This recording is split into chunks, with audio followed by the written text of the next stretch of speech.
Hey, what's up, fam? Thank y'all for tuning in once again. As always, be sure to like, share, comment, and subscribe. When you do subscribe, hit the notification bell so every time I drop a video, you will be the first to know about it. Hey, it's been a story that's been out for a couple of days. Don't know if it's true, but it's out there. And it's about Aretha Franklin. It's a group out of Norway. What's this say on dailymail.com? And it's about a group, an LGBT group, saying that they want to cancel Aretha Franklin, one of Aretha Franklin's songs. It's like, I'm like, what the hell? But anyway, let's get into this article real quick because we're not gonna spend too much time on this. DailyMail.com, like I said before, that's where you get all the details, man. It says now Aretha Franklin's song "Natural Woman" is deemed offensive to trans women. What do they call trans women? Is it like men who trying to be women? So they call, I don't understand this mess. Outrage as activists demand song is removed from Spotify and Apple Music. I wonder, let's see. The song by the Queen of Soul is being called offensive by LGBTQ activists. Let's get into this because some interesting points to hit on it. It said the song "A Natural Woman" by Aretha Franklin is being bashed by LGBTQ critics as offensive, with one organization in particular saying the tune helps perpetuate harmful anti-trans stereotypes. Now, first paragraph, off the bat, you putting all LGBTQ people into this group. Let's say it like this. Let's say if it said this song was being bashed by Islamic critics. Don't, please don't come after me. I'm just hypothetical. Being bashed by, let's say it's being bashed by Christian critics as offensive, with one Southern Baptist organization in particular saying the tune helps perpetuate harmful. So I'm like, so you sitting there. So basically, what you're trying to say is you put the whole group. Now, if y'all see my past videos, you know my stance on the LMNOP community. You know my stance on them. I feel. Period. But when we're talking about humans, and we're talking about categorizations and putting everybody in one box. I don't like that because they do us like that. Not putting y'all on the same level as Black Americans. Don't even get that twisted. I'm just saying, when people put everybody into one group because of one person or one group and put everybody in the same box, nah, really can't go for that. Released as a single by the late Queen of Soul back in '67, the Stern Love ballad is now facing scrutiny, despite preaching positive messages in regards to women and femininity in general. Exactly. It's a positive song, and somehow these miscreants have somehow made it negative. Leading the charge to have the song, I say leading the charge, but yet in this article there are no other groups that I read that said anything about this song. But it says leading the charge, like there's a whole bunch of other groups behind them saying, yeah, right on. Well, it may be, who knows. Leading the charge to have the song next is the Norway-based Transcultural Mindfulness Alliance, a group started this year. Keep that in mind. It was started this year and has since made its presence known with a series of polarizing posts on social media. Statements made by the dubious organization, which defiantly claimed that its genuine and not a parody account, have spawned outrage, including its January 20 request to pull Franklin's song. January 20, that's 4 days ago. Keep that in mind, just started.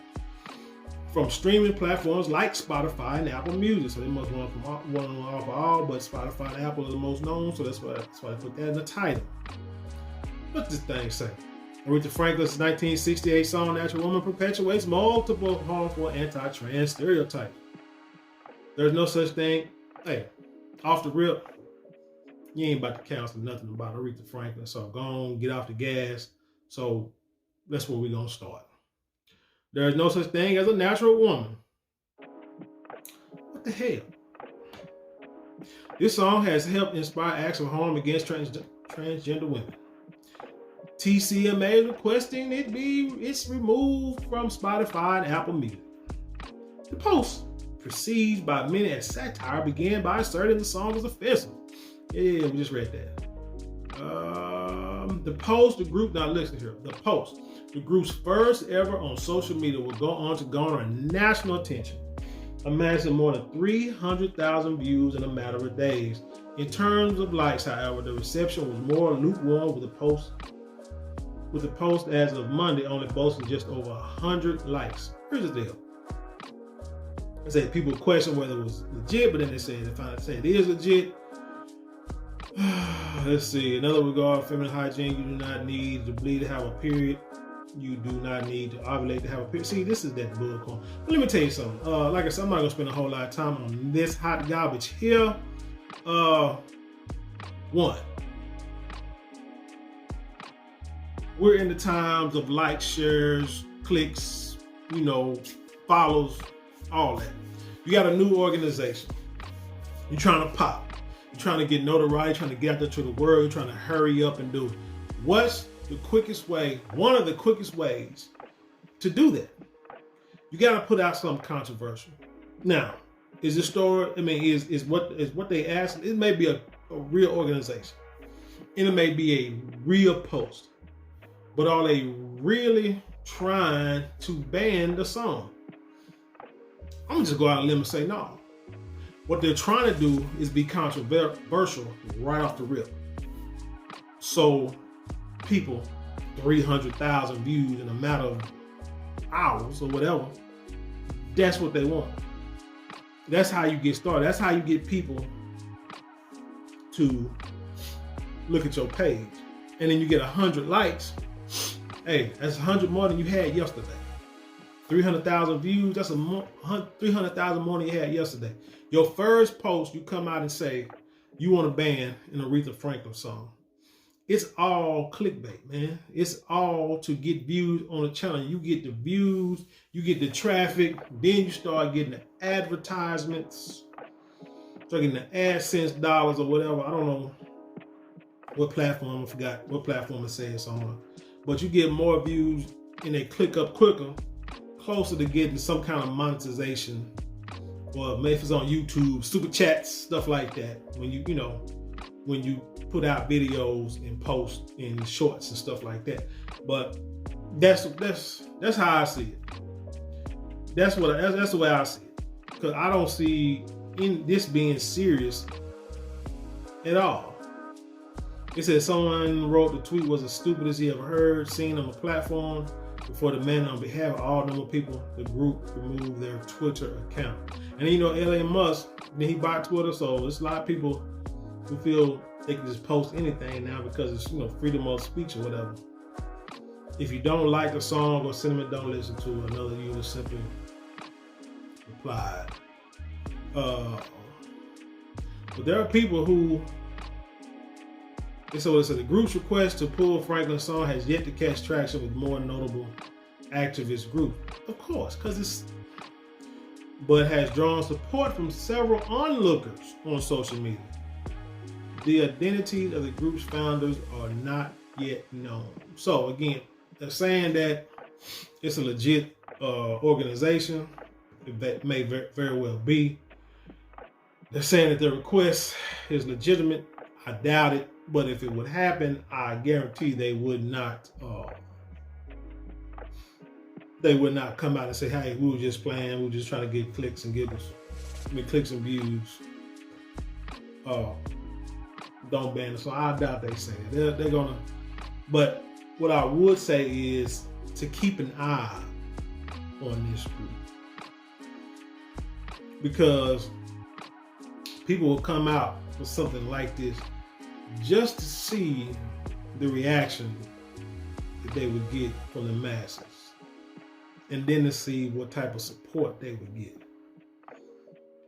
Because you know how you say when you mentor kids and you dealing with some people that are like wayward children, as they used to say. and you mentor them and you teach them and you try to get them to do right and to act right and to learn respectability, the main thing you would say is, if I could just reach just one person, then it's all worth it. But so this here, you got to understand that this is probably the goal too. If they can reach one person or get 100 likes today, and then tomorrow they put a post up and they get 120 likes, and then the next day they put another post up and they get 200, and then as they continue to put posts, the likes and the views go up. Then it might go down a little bit, so they'll change up what they put out, then they'll put something else out and it goes up again. And then you start getting followers. And then you start getting more members. And then the next thing you know, they'll mess around and have 1 million, couple of million followers on their social media pages. And now you can't ignore them. But in the beginning, you thought it was just a parody. And they knew you'd think it was just a parody. But they're gonna come out and say, no, we're not a parody. But then they'll put out other tweets that don't make sense. It's something they're just joking. But then mess around and they put out something where they're not joking and you're not taking it seriously. Next thing you know, you got laws being changed. School curriculums being changed. Bathroom assignments being changed in school. All because you did not take the Aretha Franklin post seriously. Everything big starts small. Every tree started from a seed. Remember that. With that being said, tell me what you think. Leave your comments below and then share it with the rest of the world. And with that being said, I'll leave you in peace and I'll see you on the other side.